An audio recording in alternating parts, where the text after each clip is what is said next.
Sa number 9, Masskara dancers handa na nga magtiglawas sa Bacolod City para sa isa ka kompetisyon sa New York City. May report si Nico Delfin.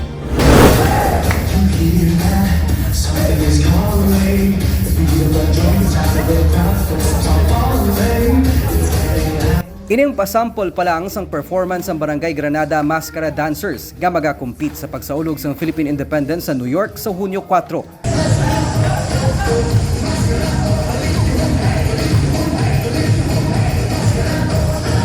Sa June 1, ma-perform sila. June 2, sa TV show, ma-perform sila. June 3, we have the OT King of the Sugarlandia, Bacolod and Negros Group. And we have also the cruise, yung i-shoulder man sa mga Filipino community dito. I think siguro ma-perform ko sila sa barko. June 4, like I said, that will be the main event. Kaya kita sa Madison Avenue, na performance, street performance by the dancers.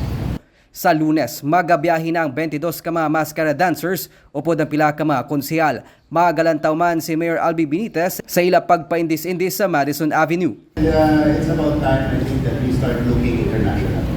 So once we expose and create awareness sa ating city, as I said, ang benefits madalas sa Bacolod is tremendous.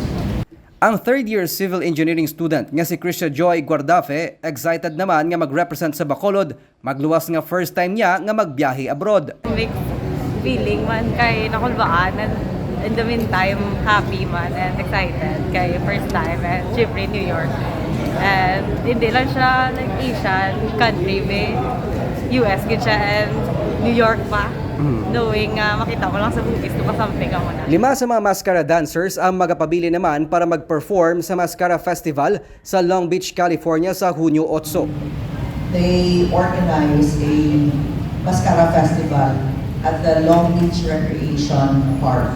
So, katatlo na ni, some of them nga ari magisubong have been to Long Beach in 2019. Ang Barangay Granada Masskara Dancers ang naging Grand Slam champion sang tanilikdan nga Masskara Street Dancing and Arena Competition sang Masskara Festival 2022. Nico Delfin para sa DigiCast Negros.